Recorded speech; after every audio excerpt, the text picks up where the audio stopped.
To me, the act of writing is about grasping detail, because out of details comes a picture, and picture comes alive if those details capture something very vivid. Ron Chu has always considered himself a writer, as a journalist, editor, author, poet, even as an executive director. Engaging others through creative expression is always at the heart of what he does. Writing was kind of a theme.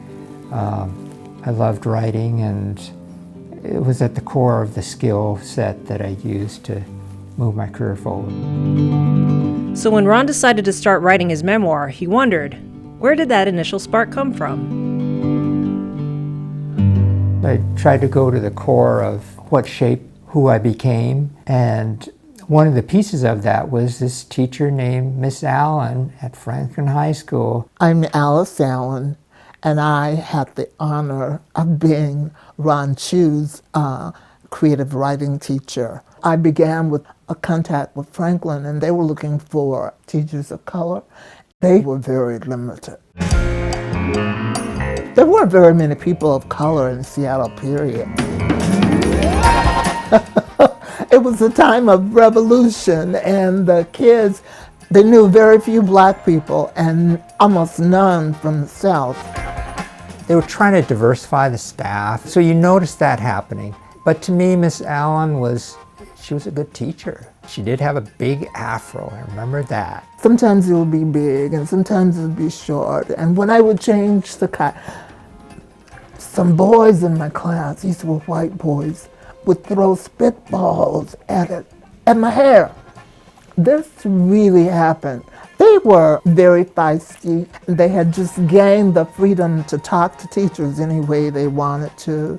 I mean, they had that kind of freedom about themselves. So, they thought they knew everything, and I thought I knew everything. In high school, I had no clue of what I would pursue in college. Creative writing, it seemed like it was sort of easy. I was not an easy grader. It was my last year of high school, and I felt, well, even if I failed, that's fine. One of Ron's first creative writing assignments? To write a descriptive poem that uses all 5 senses. One of the things that made writing good was the reality that it was able to project, the pictures. It's really awful now as I think about it. I mean, it's a kid in high school trying to write. But it goes, open the door and walk out amid the moonlight, frosting in the river through folded ripples of black night. Oh, boy. Oh, moonlight frosting. Oh, it's like an aura across the river. Oh, my gosh. See the stars blink as they cannot find shadows of their own. Oh, my gosh. Ron, this is heavy. To comfort and cradle their light in a vat of tiny smiles. This is nothing that you can teach. This is what you inspire.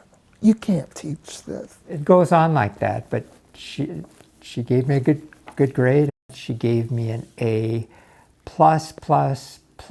I gave him an A+++. Oh. For a teacher to respond positively to a student had a huge impact on me. A teacher never knows really where his or her inspiration really stops. You don't know. It's kind of like a homecoming. All these folks I grew up with, worked with, and friends, it's pretty heartwarming. It's wild. Can't believe it. Alice was an important part of my journey to becoming a writer and creating this book. Without her, I would not have become a writer.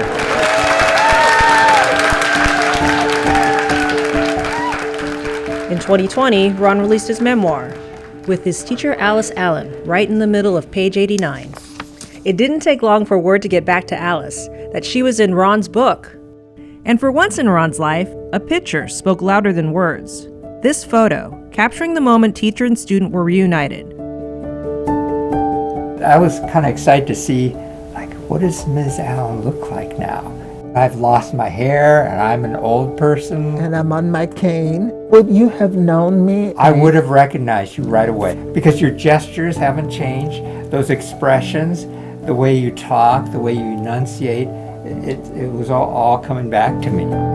I wanted to bring out of kids all the things that I wanted to be. I never in 30 years went in there one day thinking it was just a job. One teacher can change a life. That person's encouragement can nudge somebody forward in a way that can change a life.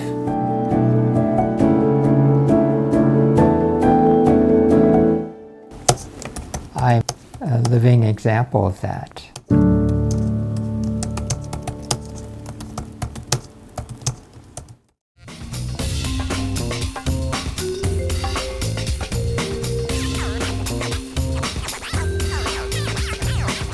Watch City Stream Tuesday nights at 7 on the Seattle channel, or find us anytime online at seattle.gov.